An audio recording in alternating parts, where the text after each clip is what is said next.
अस्सलामुअलैकुम student. First year botany में हम चैप्टर 6 स्टार्ट करेंगे, किंगडम प्रोकैरियोटी। इसका लेक्चर 1 डिस्कस करेंगे और जो टॉपिक पढ़ेंगे वो है बैक्टीरिया। बैक्टीरिया की क्लासिफिकेशन को पढ़ेंगे, बैक्टीरिया के रिप्रोडक्शन को, न्यूट्रिशन को, इन तमाम चीज़ों को डिस्कस करेंगे। रिवीजन क्लासेस हैं ये। डिस्कवरी कैसे हुई बैक्टीरिया की? बैक्टीरिया जो है वो एक प्लूरल फॉर्म है और सिंगुलर जो है वो बैक्टीरियम कहलाता है। तो डिस्कवरी कैसे हुई बैक्टीरिया की? तो एंटोनी वॉन ल्यूवेंहोइक एक साइंटिस्ट था।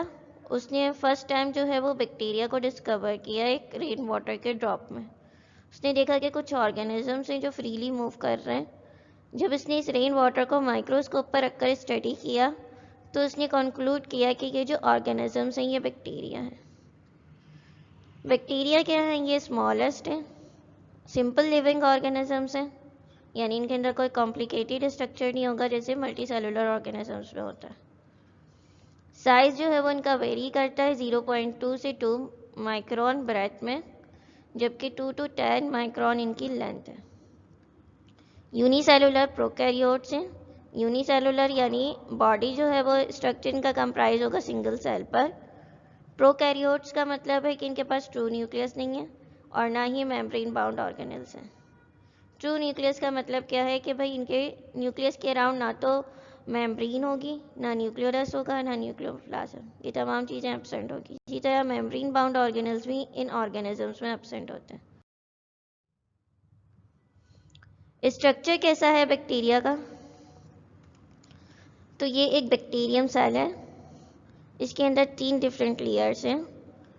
आउटर जो लेयर है वो कौन सी है? कैप्सूल। कैप्सूल जो है वो पैथोजेनिसिटी कॉज करती है इन ऑर्गेनिजम्स में, यानी जब भी कभी एंटीबायोटिक इन ऑर्गेनिजम्स पे अप्लाई की जाएगी तो ये वो फर्स्ट लेयर है जो डिफेंस के तौर पर एक्ट करेगी, यानी उस एंटीबायोटिक के असर से अपने आप को प्रोटेक्ट करेंगे। ये फेगोसाइटोसिस से अपने आप को प्रोटेक्ट करते हैं। इसके बाद जो सेकंड लेयर है वो है सेल वॉल। सेल वॉल का क्या फंक्शन है? सेल वॉल जो बनी होती है वो डिफरेंट पॉलीमर्स की बनी होती है। प्रोटीन भी होगा, काइटिन भी होगी और अमाइनो एसिड्स भी होंगे, मगर जो मेन पॉलीमर है इनकी सेल वॉल का वो है पेप्टाइड और ग्लाइकन। रिजिड है ये और ये एक डेफिनेट शेप प्रोवाइड करती है बैक्टीरियल सेल को। इनर लेयर जो है वो प्लाज्मा मेम्ब्रेन है, लिपिड और प्रोटीन की बनी हुई है ये। इसका फंक्शन क्या है कि ये ट्रांसपोर्ट कराएगी सब्सटेंसेस को in and out of the cell. Prokaryotic organisms हैं तो कोई न्यूक्लियस के अराउंड मेम्ब्रेन नहीं होगी, तो इसलिए इनका जो न्यूक्लियर मटेरियल न्यूक्लियोइड है वो फ्रीली फॉर्म में मौजूद होगा सेल के सेंटर के अंदर, तो इसके अराउंड में कोई भी मेम्ब्रेन वगैरह कुछ नहीं नज़र आ रही। इसके अलावा इनके पास एक और स्ट्रक्चर होता है जिसे मीजोजोम्स कहते हैं। ये इनवेजिनेटेड स्ट्रक्चर है। मीजोजोम्स का फंक्शन क्या है कि ये रेस्पायरेशन में हेल्प करते हैं, क्योंकि इनके पास कोई माइटोकॉन्ड्रिया नहीं है, प्रोकैरियोटिक ऑर्गेनिजम्स हैं, तो इन मीजोसोम्स के अंदर कुछ एंजाइम्स मौजूद होंगे जो रेस्पायरेशन में हेल्प करेंगे और इसके साथ साथ सेल डिवीजन में भी हेल्प करेंगे। प्लाज्मिड क्या है?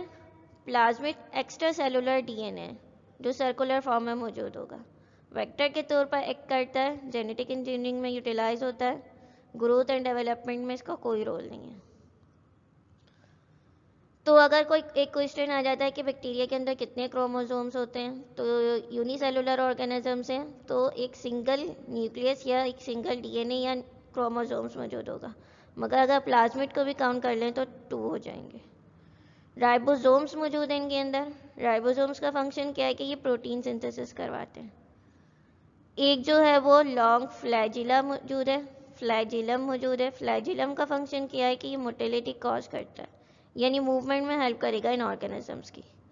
इसके साथ साथ इसके अंदर एक प्रोटीन होती है जिसे फ्लैजिलिन कहती हैं, थिन है, लॉन्ग है, फंक्शन इसका सिर्फ और सिर्फ मूवमेंट है।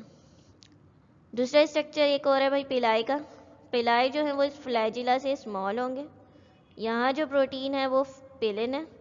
इसका फंक्शन क्या है कि जब रिप्रोडक्शन का टाइम होगा तो ये एक सेल को दूसरे सेल से कनेक्ट करेंगे। ये एक सेल है, दूसरा सेल है, दोनों के पास पिलाई मौजूद है, इन दोनों को कनेक्ट करने का अटैचमेंट का काम जो है वो पिलाई का होता है, तो ये अटैचमेंट में हेल्प करेगा। जबकि फ्लैजिला का फंक्शन क्या है कि ये सिर्फ और सिर्फ मूवमेंट में हेल्प करेगा। ये लार्जर साइज है, ये स्मॉल साइज है। यहाँ जो प्रोटीन है वो फ्लैजिलिन है, यहाँ जो प्रोटीन है वो पिलिन है। साइटोप्लाज्म है, ग्रेन्यूलर स्ट्रक्चर है, ये हेल्प करेगा ऑर्गेनेल्स की मूवमेंट में। तो ये था बैक्टीरिया के सेल का स्ट्रक्चर।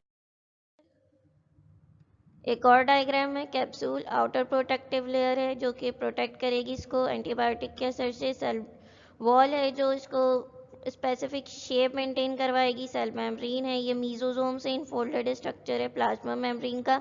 इसका फंक्शन क्या है कि ये रेस्पिरेशन में हेल्प करेगी। तो ये तमाम स्ट्रक्चर एक सिंगल बैक्टीरियम सेल में मौजूद होता है। इसके बाद जो है वो हम शेप्स पढ़ेंगे बैक्टीरिया की, कि शेप्स के अकॉर्डिंग कितनी क्लासेस हैं बैक्टीरिया की। तो 4 डिफरेंट शेप्स हैं बैक्टीरिया के अंदर। सबसे फर्स्ट जो है वो कॉक्साई है, सिंगुलर कोकस कहते हैं, ग्रीक वर्ड से ड्राइव हुआ है। कोकोस इसका मतलब है बेरी या राउंडेड शेप। स्फेरिकल है, फ्लैजिला इनके अंदर मौजूद नहीं होगा। मोड ऑफ न्यूट्रिशन और सेल अरेंजमेंट के अकॉर्डिंग जो है वो बैक्टीरिया को डिफरेंट कॉक्साई बैक्टीरिया को डिफरेंट ग्रुप्स में डिवाइड किया गया है।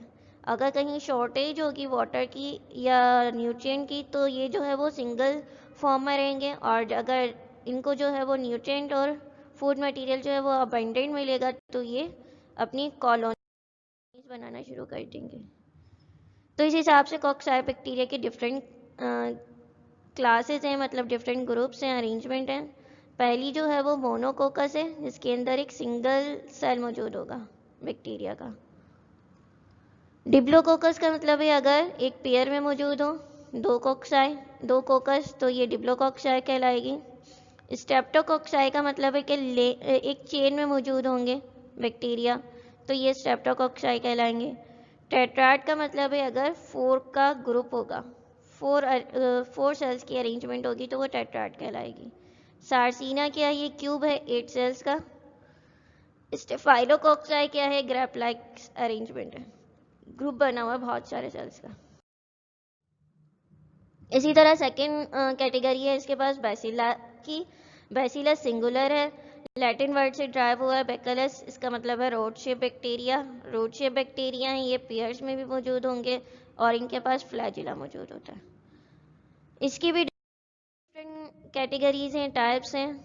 पहली है बैसिलस जो कि रोड शेप बैक्टीरियम है, सिंगल है। डिप्लोबैसिला है अगर 2 पेयर में मौजूद होगा। स्ट्रेप्टोबैसिला यानी कि एक बिल्कुल चेन के फॉर्म में मौजूद होगा। पहली सेट किसे कहेंगे अगर 4 बैसिलार बैक्टीरिया एक साथ मौजूद होंगे, तो ये वाली जो कंडीशन होगी वो पहली सेट कहलाती है। स्पाइरेला सिंगल स्पाइरेलम है, ग्रीक वर्ड से ड्राइव हुआ स्पीरा, क्वाइल शेप बैक्टीरिया होते हैं। इसके एग्जाम्पल है स्पाइरोकेटाई। विब्री और comma shape bacteria slightly curved होंगे या इस तरह कर्व्ड होंगे या बिल्कुल कोमा शेप होंगे, इस पोजीशन में जैसे कॉमा होता है बिल्कुल इस तरह होंगे। फ्लैजिलेटेड है, इसके एग्जाम्पल में विब्रियो कॉलरा है। तो ये थी डिफरेंट क्लासिफिकेशन शेप्स के अकॉर्डिंग। अब है क्लासिफिकेशन फ्लैजिला के अकॉर्डिंग, डाइवर्सिटी बैक्टीरिया। तो फ्लैजिला के अकॉर्डिंग डिफरेंट ग्रुप्स में डिवाइड किया गया है बैक्टीरिया को, atrichous, monotrichous, lophotrichous, amphitrichous, peritrichous. इन सबको अब डिस्कस करेंगे। प्रेजेंस या पैटर्न ऑफ अटैचमेंट के अकॉर्डिंग बैक्टीरिया को डिफरेंट ग्रुप्स में क्लासिफाई किया गया है। पहला है एट्राइकस जिसमें फ्लैजिला मौजूद नहीं होगा, विदाउट फ्लैजिला होंगे। मोनोट्राइकस यहाँ सिंगल पोलर फ्लैजिला मौजूद होगा, तो इस कंडीशन को मोनोट्राइकस कहेंगे। लोफोट्राइकस अगर टफ ऑफ फ्लैजिला एक पोल पर मौजूद हो, बहुत सारा ग्रुप मौजूद हो फ्लैजिला का एक सिंगल पोल की तरफ, तो ये लोफोट्राइकस कहलाएगा। एम्फीट्राइकस अगर यही टफ्ट या group of flagella 2 different poles पे मौजूद हो, तो यहाँ बहुत सारे फ्लैजिला इस पोल पे भी मौजूद होंगे और इस पोल पे भी मौजूद होंगे, तो इस कंडीशन को क्या कहेंगे, एम्फीट्राइकस। अब एक और लास्ट टाइप है हमारे पास पेरिट्राइकस, जिसमें फ्लैजिला तमाम बॉडी को सराउंड करेगा। ये जो कंडीशन है, बहुत सारे फ्लैजिला तमाम सेल को सराउंड कर रहे हैं, इसको पेरिट्राइकस कहते हैं।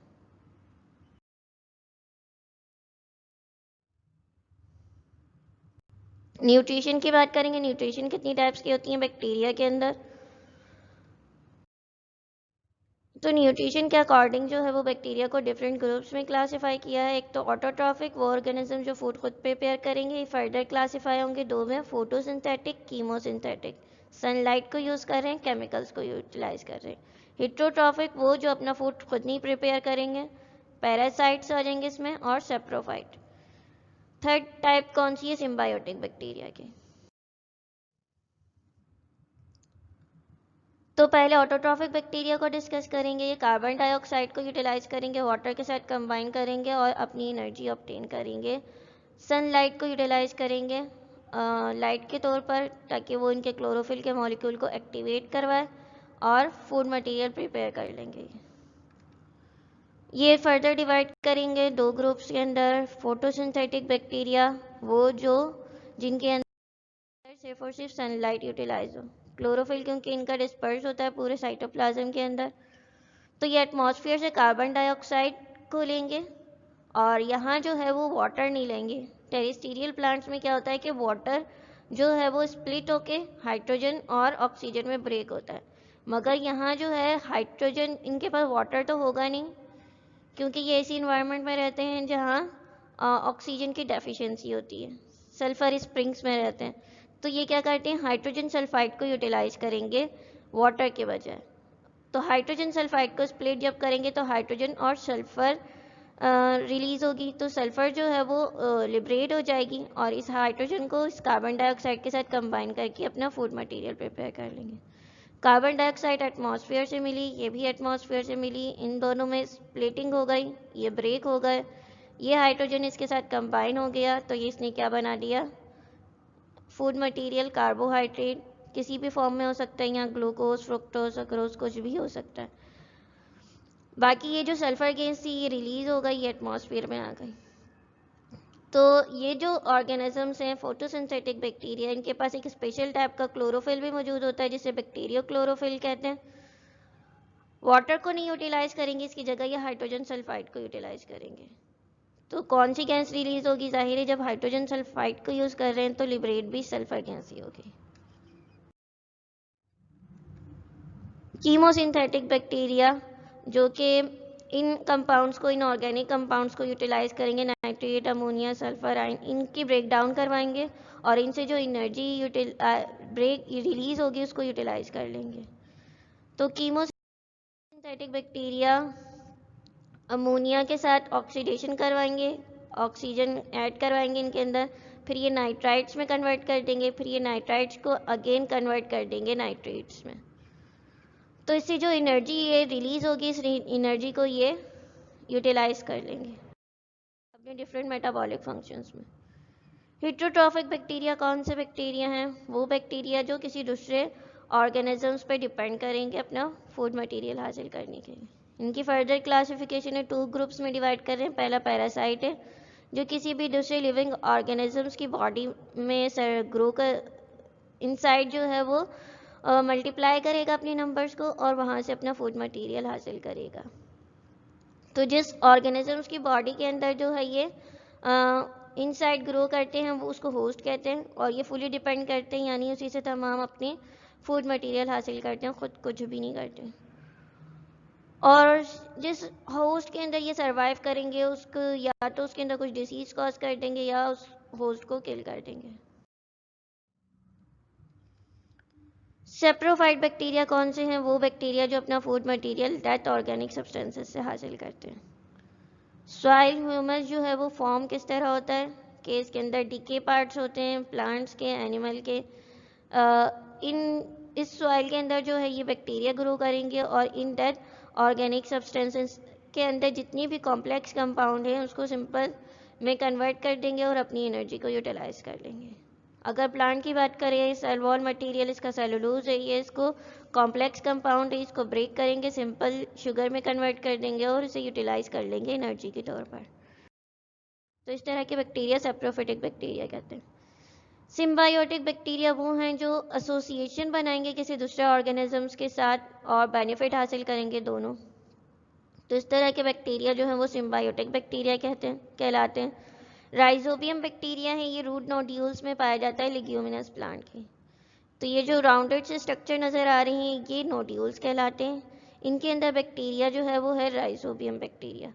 ये नाइट्रोजन फिक्सेशन करवाएगा इस रूट्स के अंदर। नाइट्रोजन को फिक्स करवाएगा तो कैसे करवाएगा? सॉइल के अंदर मौजूद है अमोनिया, अमोनिया को कन्वर्ट करवा देगा ये नाइट्रेट या नाइट्राइट में। इन नाइट्रेट या नाइट्राइट को प्लांट एब्जॉर्ब कर लेगा और अपना प्रोटीन जो है सिंथेसिस स्टार्ट कर देगा, प्रोटीन कंपाउंड्स को बनाने लग जाएगा। जबकि जो है अब जिसने प्लांट ने जो फूड मटेरियल बनाया वो बैक्टीरिया यूटिलाइज कर लेगा। तो इस तरह दोनों ऑर्गेनिज्म जो हैं वो म्यूचुअली बेनिफिट हासिल करेंगे। एक जो है वो इसको आइंस प्रोवाइड करेगा, नाइट्रेट या नाइट्राइट को प्रोवाइड करेगा, दूसरा जो है वो फूड मटेरियल प्रिपेयर करेगा और दोनों म्यूचुअली शेयर करेंगे उसे। तो इस तरह के बैक्टीरिया सिम्बायोटिक बैक्टीरिया कहते हैं। और ये जो प्रोसेस है इसे नाइट्रोजन फिक्सेशन कहते हैं। फेजेस क्या हैं ग्रोथ की? तो डिफरेंट फेजेस हैं। ग्रोथ किसे कहते हैं? अपने नंबर को, साइज को इंक्रीज करना, वेट इंक्रीज करना, तो ये ग्रोथ कहलाता है। अब बैक्टीरिया में जो है वो ग्रोथ डिफ्यूजन के थ्रू होगी या एक्टिव ट्रांसपोर्ट के through. High to low concentration move करेंगे यहाँ मॉलिक्यूल्स, और यहाँ लो टू हाई और पर एनर्जी की रिक्वायरमेंट होगी। तो जो है वो फैक्टर्स कौन से अफेक्ट करते हैं बैक्टीरिया ग्रोथ पर? टेम्परेचर है, न्यूट्रिएंट अवेलेबिलिटी है, पीएच है, आयन कंसंट्रेशन है। कोई भी फैक्टर इनमें से एक ज़्यादा हो जाएगा तो बैक्टीरिया की ग्रोथ रिटार्ड हो जाएगी। 4 डिफरेंट फेजेस हैं बैक्टीरियल ग्रोथ के। पहला lag phase, log phase, stationary phase, death phase. Lag phase में क्या होगा? लैग फेज के अंदर क्या होगा? बैक्टीरिया प्रिपेयर करेंगे अपने आप को डिवीजन के लिए, यानी कुछ ऐसी एंजाइम्स बनाएंगे जो हेल्प करेंगे उनकी डिवीजन में। लॉग फेज में क्या होगा कि बैक्टीरिया ग्रो करेंगे और मल्टीप्लाई करेंगे। अब एंजाइम्स प्रिपेयर हो गए थे, उन एंजाइम्स को यूटिलाइज करके ये अपनी मल्टीप्लिकेशन रेट को बढ़ाना शुरू कर देंगे, अपने नंबर को बढ़ाना शुरू कर देंगे। स्टेशनरी फेज में क्या होगा? मल्टीप्लिकेशन और डेथ रेट इक्वल हो जाएगा, यानी जितने सेल्स बन रहे होंगे नए उतने ही सेल डिस्ट्रॉय भी हो रहे होंगे। डेथ फेज में क्या होगा कि डेथ रेट मोर हो जाएगा जबकि मल्टीप्लिकेशन रेट कम होगा। लेग फेज है, यहाँ एंजाइम्स की प्रिपरेशन हो रही है, प्रिपेयर कर रहा है सेल अपने आप को डिवीजन के लिए। इन एंजाइम्स को यूटिलाइज करके ये अपने नंबर को इंक्रीज कर रहा है, साइज इंक्रीज कर रहा है, तो यहाँ मल्टीप्लिकेशन रेट ज़्यादा हो जाएगा। एक वक्त आएगा कि डेथ और मल्टीप्लिकेशन दोनों रेट इक्वल हो जाएंगे, स्टेशनरी फेज कहलाएगा। फिर जो है वो डेथ फेज आ जाएगा कि सेल जल्दी जल्दी डिस्ट्रॉय होने लग जाएंगे। तो ऐसा क्यों होगा कि भाई डेथ रेट में जो है वो इस फेज में आके डेथ रेट ज़्यादा हो जाएगा? क्योंकि यहाँ जितने भी न्यूट्रिएंट वगैरह अवेलेबल थे सबके सब जो हैं वो इस बैक्टीरिया ने यूटिलाइज कर लिए, अपने नंबर को इंक्रीज कर लिया। जैसे ही न्यूट्रिएंट की शॉर्टेज होने लग जाएगी तो सेल डेथ फेज में चला जाएगा, डिक्लाइन फेज में चला जाएगा।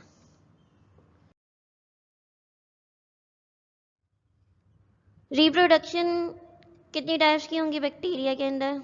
रिप्रोडक्शन क्या है? सबसे पहले तो ये एबिलिटी है किसी भी ऑर्गेनिजम्स की वो कि अपनी तरह के ऑर्गेनिजम्स को रिप्रोड्यूस करता है, इसे रिप्रोडक्शन कहते हैं। 2 वेज होते हैं, एक तो सेक्सुअल रिप्रोडक्शन होती है जिसमें 2 पेरेंट्स इन्वॉल्व होते हैं, एक एसेक्सुअल रिप्रोडक्शन है जिसमें सिंगल पेरेंट इन्वॉल्व होता है। तो एसेक्सुअल रिप्रोडक्शन कैसी होगी बैक्टीरिया के अंदर? फिजन या एंडोस्पोर फॉर्मेशन के थ्रू, जबकि सेक्सुअल रिप्रोडक्शन जो है वो कम्प्लीटली एब्सेंट होगी। और यहाँ जो है वो सेक्सुअल रिप्रोडक्शन की जगह जेनेटिक रिकॉम्बिनेशन होगी बैक्टीरिया के अंदर, जो कि कॉन्जुगेशन, ट्रांसफॉर्मेशन और ट्रांसडक्शन के थ्रू। तो पहले एसेक्सुअल रिप्रोडक्शन के मेथड्स पढ़ लेते हैं। Binary fission. बाइनरी फिजन सबसे फास्टेस्ट मोड है एसेक्सुअल रिप्रोडक्शन का, फेवरेबल कंडीशन में होगी ये। फेवरेबल कंडीशन वो कंडीशन है कि जहाँ इसको वाटर, न्यूट्रिएंट, तमाम चीज़ें इजीली अवेलेबल हों ताकि ये अपने आप को ग्रो कर सके, अपने नंबर को डिवाइड कर सके, इंक्रीज कर सके, अपने नंबर इंक्रीज कर सके। तो ये एक सेल है बैक्टीरिया का, यहाँ जो है वो इसका न्यूक्लियर मटेरियल डुप्लीकेट हो गया। डुप्लीकेट होने के बाद ये जो है वो अपने साइटोप्लाज्म कंटेंट को भी इनलोंगेट कर लेगा, डुप्लीकेट कर लेगा, सेल को लेंथ इंक्रीज होने लग जाएगी। फिर एक क्रॉस वॉल की फॉर्मेशन स्टार्ट हो जाएगी इसके अंदर, आउटसाइड से इनसाइड की तरफ। इनसाइड पे ग्रो होते होते ये एक वक्त आएगा कि ये 2 सेल्स में कम्प्लीटली डिवाइड हो जाएगा। तो ये जो बनने वाले सेल्स होंगे ये डॉटर सेल्स कहलाएंगे। तो बाइनरी फिजन जब एक सिंगल सेल 2 डॉटर सेल्स में कन्वर्ट हो जाए, कॉन्स्ट्रिक्शन डेवलप हो सेंटर में, न्यूक्लियर मटेरियल डुप्लीकेट हो जाएगा, 2 सेल्स में इक्वली डिवाइड हो जाएगा।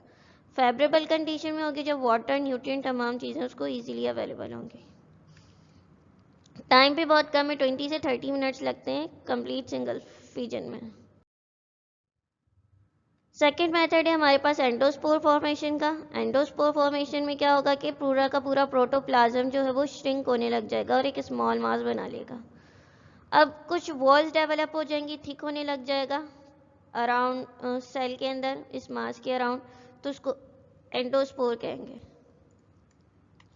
ये सेल है, न्यूक्लियस है, ये साइटोप्लाज्म है और यहाँ एक मेम्ब्रेन भी मौजूद है, सेल मेम्ब्रेन। तो प्रोटोप्लाज्म क्या, इस मेम्ब्रेन को इंक्लूड करके साइटोप्लाज्म, न्यूक्लियोप्लाज्म, तमाम चीज़ें ये इसका प्रोटोप्लाज्म कहलाएंगी। तो ये तमाम चीज़ें जो है वो प्रोटोप्लाज्म में इंक्लूड हो गई, न्यूक्लियोप्लाज्म भी आ गया, साइटोप्लाज्म भी आ गया और ये मेम्ब्रेन भी आ गई। ये प्रोटोप्लाज्म जो है वो श्रिंक होने लग जाएगा और जो है एक थिक वॉल डेवलप करने लग जाएगा अपने अराउंड। इस थिक वॉल को क्या कहेंगे, सिस्ट कहेंगे। अनफेवरेबल कंडीशन में होता है ये जब न्यूट्रिएंट और वाटर की स्कैरेसिटी होती है। तो ये क्रोमोसोम्स था, डुप्लीकेट हुआ, बाइनरी फिजन हो रही थी, जैसे ही इसके अंदर जो है वो न्यूट्रिएंट की शॉर्टेज होने लग गई तो क्या होगा कि ये क्रोमोसोम्स यानी न्यूक्लियर मटेरियल के अराउंड, इसके साइटोप्लाज्म भी आ गया, इसके अंदर प्रोटोप्लाज्म भी आ गया, तमाम चीज़ें आ गई। तो ये अराउंड जो है वो थिक वॉल डेवलप करने लग जाएगा। अब ये जो थिक वॉल है ये इसको प्रोटेक्ट करेगी दूसरे कंडीशन से, यानी कि टेम्परेचर से भी प्रोटेक्ट करेगी, यूवी रेडिएशन से भी प्रोटेक्ट करेगी, तमाम चीज़ों से प्रोटेक्ट करेगी। क्योंकि ये वाली जो मेथड है रिप्रोडक्शन का, ये कहाँ हो रहा है, अनफेवरेबल कंडीशन में, जब इसको न्यूट्रिएंट की और वाटर की शॉर्टेज होगी। तो बैक्टीरिया के जो ऑर्गेनिजम्स हैं वो अपने आप को प्रोटेक्ट करने के लिए एंडोस्पोर फॉर्मेशन स्टार्ट करते हैं, यानी अपनी प्रोटोप्लाज्म को श्रिंक करने लग जाते हैं और एक थिक वॉल डेवलप कर लेते हैं। तो ये वाली जो कंडीशन होती है सिस्ट कहलाती है। जब फेवरेबल कंडीशन आएगी तो ये जो थिक वॉल है ये इसकी रप्चर होगी और ये दोबारा से अपना नया सेल बना लेंगे। तो वो कंडीशन जिसके अंदर जो है प्रोटोप्लाज्म श्रिंक होकर एक मास में कन्वर्ट हो जाए और अपने अराउंड जो है वो थिक वॉल को डेवलप कर ले, उसे एंडोस्पोर कहते हैं। इस कंडीशन को सिस्ट कहेंगे। सिस्ट में क्या होगा कि ये इनकी आउटर वॉल रप्चर हो जाएगी। जब दोबारा से फेवरेबल कंडीशन होगी तो ये जर्मिनेट करके अपना नया ऑर्गेनिजम्स डेवलप कर लेंगे। थर्ड टाइप है हमारे पास जेनेटिक रिकॉम्बिनेशन की। जेनेटिक रिकॉम्बिनेशन किसे कहते हैं कि रीयूनियन करना जेनेटिक मटेरियल का टू डिफरेंट सोर्सेज का, मतलब 2 डिफरेंट सोर्सेज हैं उनका जेनेटिक मटेरियल आपस में कंबाइन कर दें, इनकॉर्पोरेट कर दें, ज्वाइन कर दें, तो इसे जेनेटिक रिकॉम्बिनेशन कहते हैं। डिफरेंट मेथड्स हैं इसके। पहला कॉन्जुगेशन है। कॉन्जुगेशन सिंपलेस्ट मेथड है जेनेटिक रिकॉम्बिनेशन का।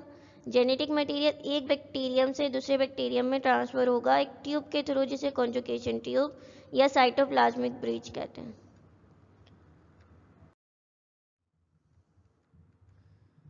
ये 2 बैक्टीरियम हैं, 2 डिफरेंट बैक्टीरियम हैं। एक को जो है वो F पॉजिटिव कहते हैं, फर्टिलिटी फैक्टर पॉजिटिव। ये जो है वो रेसिपिएंट है क्योंकि यहाँ पर इसका न्यूक्लियर मटेरियल मौजूद है, एक्स्ट्रा सेलुलर न्यूक्लियर मटेरियल मौजूद है जिसे प्लाज्मिड कहते हैं। ये दूसरा सेल है जिसे F negative, fertility factor negative कहते हैं। ये डोनर सेल है। इसमें क्या होगा कि एक साइटोप्लाज्मिक ब्रिज कॉज होने लग जाएगा दोनों की पिलाई के थ्रू। दोनों की पिलाई अटैच होंगी। अटैच होने के बाद जो है वो दोनों की जो पिलाई है अटैच होगी। अटैच होने के बाद ये एक कनेक्शन बना लेंगी जिसे कॉन्जुगेशन ट्यूब या साइटोप्लाज्मिक ब्रिज कहेंगे। अब ये जो प्लाज्मिड है, एक्स्ट्रा सेलुलर डीएनए है इसका, ये रेप्लिकेट होने लग जाएगा, यानी अपनी डुप्लीकेट कॉपी बनाने लग जाएगा। एक कॉपी जो है वो इस साइटोप्लाज्मिक ब्रिज या कॉन्जुगेशन ट्यूब के थ्रू ट्रांसफ़र हो जाएगी दूसरे सेल के अंदर। तो अब जो है दोनों सेल के पास प्लाज्मिड मौजूद है। एक तो ये वाला न्यूक्लियर मटेरियल था, क्रोमोसोम्स था जो दोनों के पास मौजूद था। एक एक्स्ट्रा सेलुलर इनके पास डीएनए मौजूद था जिसे प्लाज्मिड कहते हैं। तो पहले दोनों बैक्टीरियम सेल कनेक्ट होंगे आपस में, कॉन्जुगेशन ट्यूब बनाएंगे, प्लाज्मिड डुप्लीकेट हो जाएगा इनका। डुप्लीकेट होने के बाद एक कॉपी दूसरे सेल के अंदर ट्रांसफ़र हो जाएगी। अब दोनों के दोनों जो हैं वो F पॉजिटिव बन जाएंगे। अब इनके अंदर एबिलिटी है कि भाई ये दूसरे को डोनेट कर सकते हैं। ट्रांसडक्शन किसे कहते हैं? अगर जेनेटिक मटेरियल ट्रांसफ़र हो जाए एक बैक्टीरियम का दूसरे बैक्टीरियम में, कोई थर्ड पार्टी इन्वॉल्व हो, जिसे बैक्टीरियोफेज कहते हैं। बैक्टीरियोफेज बैक्टीरिया ईटिंग वायरस है। प्रोसेस जो है एक्सपेरिमेंटली लैडरबर्ग और जिंटर ने परफॉर्म किया।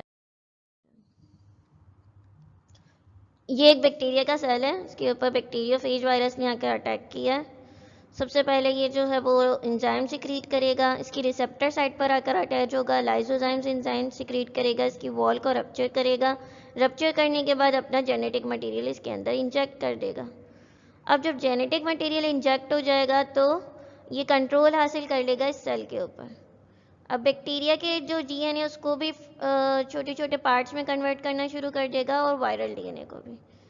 अब क्या होगा कि प्रोटीन की फॉर्मेशन होने लग जाएगी और असेंबल होने लग जाएंगे ये जो न्यूक्लियर मटेरियल है इनके डिफरेंट बैक्टीरियल सेल के अंदर, बैक्टीरियोफेज के अंदर।